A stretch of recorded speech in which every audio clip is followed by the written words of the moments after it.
You see this little girl right here. Now, behind those brown eyes of hers lies a story of hardship and adversity. You see, this little girl and her family are forced to live on the outskirts of the city. They lived in a French tent with no toilet, no electricity, no clean water, and no health care. And to make matters worse, this little girl is forced to sort through dumped waste just to help provide for her family. Now, take a second and imagine yourself in this little girl's shoes. Imagine these trials and these hardships. This is the life of millions of Dalit girls and women every day.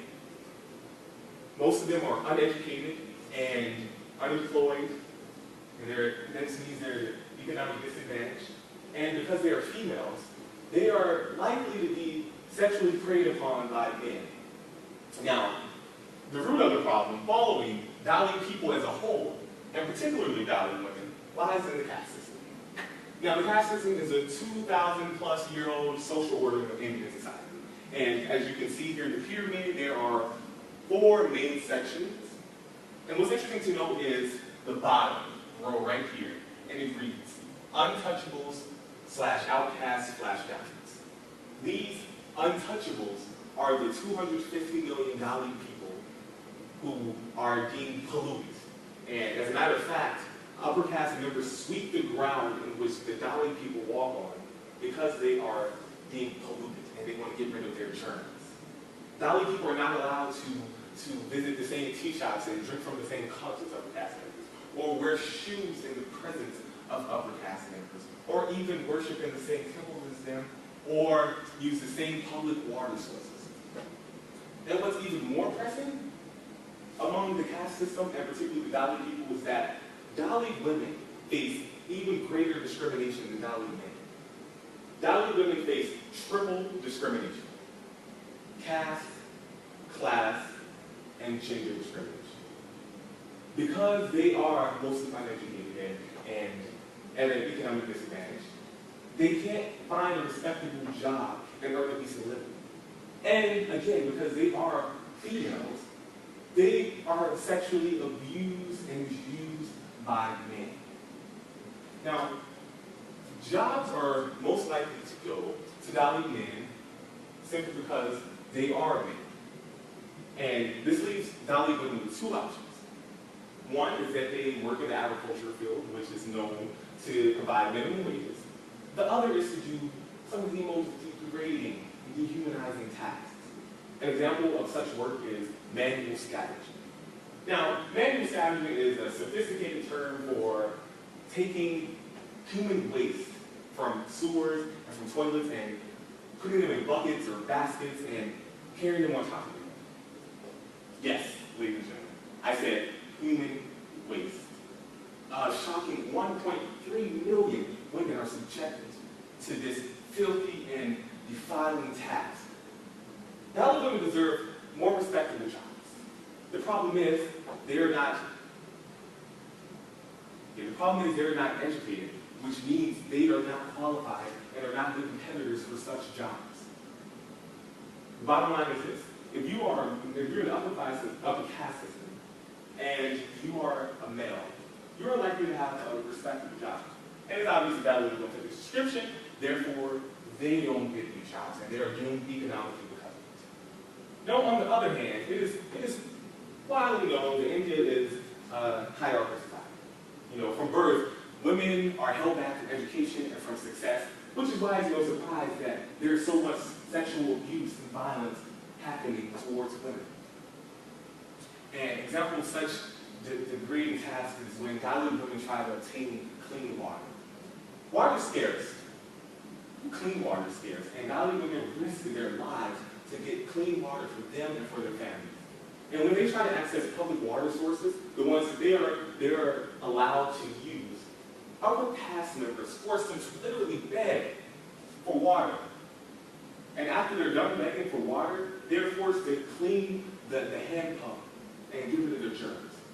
Can you imagine how degrading and how humiliating that is?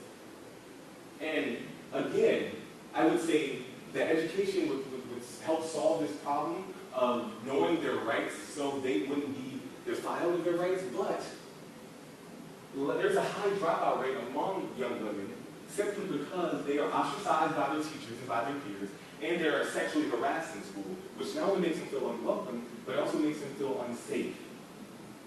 And abuse, domestic abuse and rape is very common among Dalit women. And to that degree, these cases are often ignored by the police. As a matter of fact, of the few of these cases that are reported, there's only a 26% conviction. 26%. And so what's interesting to note is that it lies in this quote. Now, Dalit women face the paradox of being socially regarded as untouchable and polluted, but still being explored in the most intimate spheres of their existence. Meaning, upper caste members, particularly men, they label Dalit women as being untouchable and being polluted and impure and subhuman. Yet they have no problem touching them when they abuse them and when they break them. How ironic is that? Now, the bottom line is this. Dalit women, far too many of them are uneducated. Far too many of them are at an economic disadvantage. And they are then forced to depend on men for security and comfort and a way of life. Now, the problem with this is men are the direct contributors to their economic decay, and it is men who think of these women and treat these women as if they are their personal sex options. So what steps need to be taken in order to stop the economic and the physical exploitation of Dalit women in compliance with the traditional caste system in India? Ladies and gentlemen, I have 3 solutions to these problems: awareness, education, and self-defense. First, Dalit women need to build a network to make known their plight and their fight for rights. An example of such work is the Convention Against Untouchability and the Oppression of Dalit Women Conference. This conference served as a way for Dalit women to come together and share their stories and express solutions to these problems. And if they have such a network, it needs to be placed on an international platform. The result?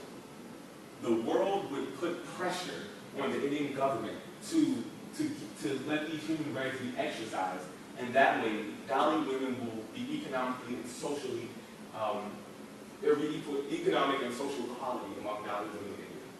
Second, Dalit women and girls must be educated. Now, although there are educational opportunities for them due to the reservation system, the problem is, as I mentioned earlier, they are ostracized by their peers and their teachers, and they are sexually harassed at such rapid rates that there's no point in going to school. So if security is put in place at schools, these girls and these women will be able to learn in a safe environment. This means that they will be able to obtain an education which will ensure that they know their basic human rights, which will ensure that they are capable and qualified to obtain a well-paid, respectable job, which ensures their economic security. And last but not least, they will ultimately be able to overcome the oppression that they face as Dalit women in India. And finally, Dalit girls and women should know how to defend themselves. Okay? Self-defense lessons should be available for them, because if they know how to defend themselves, I guarantee you, men would think twice about touching them inappropriately ever again. Okay? The bottom line is this. Day after day, Dalit females are dehumanized for being outside the caste system, for being Dalit, for being a Dalit woman. These are all factors that are simply out of their control. But what is within their control is the power to fight back, is the power to demand their rights, and is the power to unite together as women, but more importantly, as human beings. Now, this particular Bible verse is one of my favorite, and it is especially fitting to this topic. Proverbs chapter 31, verses 8 through 10. And it reads, "Speak up for those who cannot speak for themselves, for the rights of all who are destitute. Speak up and judge fairly, defend the rights of the poor and needy." Ladies and gentlemen, Dalit women are not asking for a handout. They're asking for a handout. And it is our duty as human beings to stand up for our fellow Dalit women and help them in their efforts to lead lives of equality, freedom, and justice. Thank you. 11:40.